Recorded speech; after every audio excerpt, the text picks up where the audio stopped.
L'OM fêtait ce dimanche à 21h ses 120 ans dans un stade Vélodrome chaud bouillant. Match comptant pour la 4e journée de Ligue 1 face à Saint-Etienne. Victoire 1-0. Résultat intéressant pour un match un peu plus intéressant des Marseillais. 3 points très importants au niveau du classement. Et en plus de ça, face à une équipe de Saint-Etienne plus ou moins armée comme Nice, qui a globalement sur tout le match eu la possession de balle. Ce qu'on peut noter au niveau des Marseillais, c'est qu'il y a du mieux. Niveau défensif, il n'y a rien à dire, c'est très correct. Et niveau offensif, on sent qu'il y a plus de phases intéressantes comparé au premier match face à Reims et à celui de Nantes. Déjà à Nice, ça allait mieux, mais là face à Saint-Etienne, c'était vraiment beaucoup plus intéressant. On sent que AVB apporte sa touche collective et offensive. Et défensivement, il y a vraiment un réel travail qui a été fait. Quand on voit les saisons passées, par exemple l'année dernière où on s'est pris plus de 50 buts, là, on est bien parti défensivement. Si ça reste sur ce niveau-là, ça peut être très correct. Au moins, si on n'est pas une équipe capable de gagner facilement, on pourrait devenir une équipe très dure à battre. Et j'avais déjà mon petit avis sur le 4-3-3. Pour moi, il n'était pas très intéressant. Par contre, quand c'est l'équipe adverse qui a la possession de balle, donc on l'a vu déjà face à Nice, le 4-3-3 devient un petit peu plus intéressant, notamment sur les phases de contre.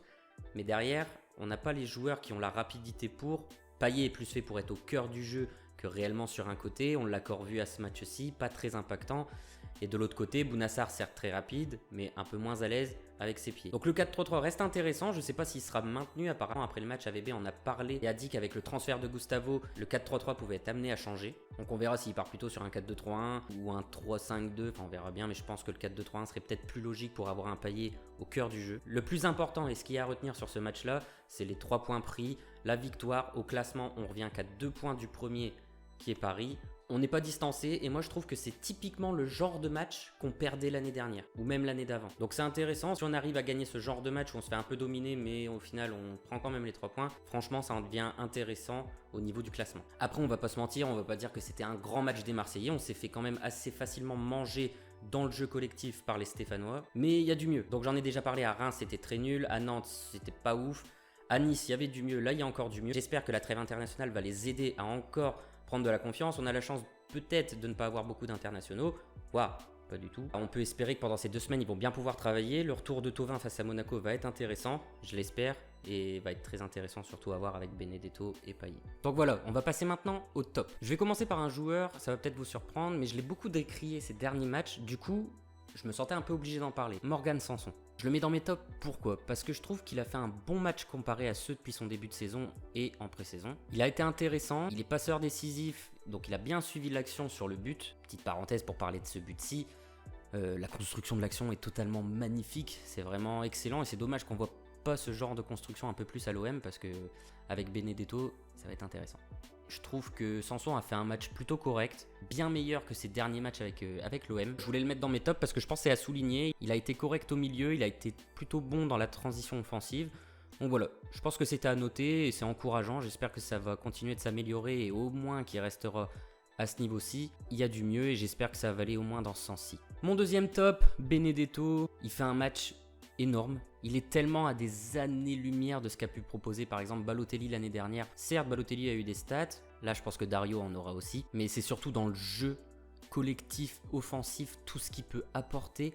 Il a une qualité de dribble très intéressante et excellente, et en plus de ça, il ne s'en sert pas pour rien.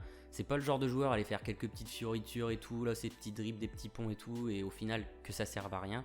Tous les dribbles qu'il fait sont intéressants et sont faits pour éliminer des joueurs. On peut voir sur la construction du but que c'est lui qui vient faire son appel à Bounassar. Il fait une déviation et derrière il fait une course de 50 mètres pour être à la finition. J'ai vraiment hâte de le voir avec Thauvin et Payet, qu'est-ce que ça peut donner. Je pense que ça va être vraiment très fort. Je mets ma petite pièce sur les 20 buts sur la saison. Et mon dernier top, je vais mettre Alvaro. Sincèrement, il est le patron de la défense marseillaise au bout de quelques matchs seulement. On a l'impression quand on le voit jouer que ça fait 5 ans qu'il fait partie du club. J'espère qu'il gardera son niveau actuel parce qu'il est vraiment très fort. Et le fait qu'il s'impose en patron de la défense marseillaise aide beaucoup Camara. Mais Alvaro, quel match, quelle paire de couilles, quoi, franchement. Tchale Takar a vraiment un gros souci à se faire. Il était titulaire l'année dernière. Et là, je pense qu'il n'est pas prêt de revoir le 11. Et surtout qu'Alvaro n'est pas prêt de quitter le 11 titulaire. On passe maintenant au flop. Alors j'en ai que 2 principaux à dire. Je vais mettre en premier Jordan Amavi. Alors pourquoi ? Jordan Amavi fait pas un bon match, on va pas se mentir.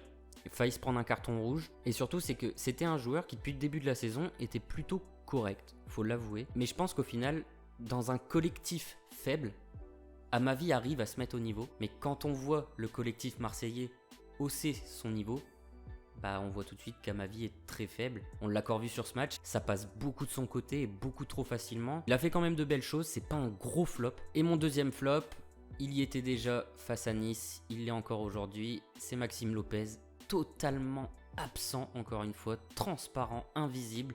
Je sais pas ce qui lui arrive, je sais pas si c'est le retour de blessure ou autre chose, mais ça explique pas le fait qu'il soit totalement invisible, que ça soit offensivement, défensivement, au milieu de terrain, partout, dans l'impact physique, il est pas dedans du tout.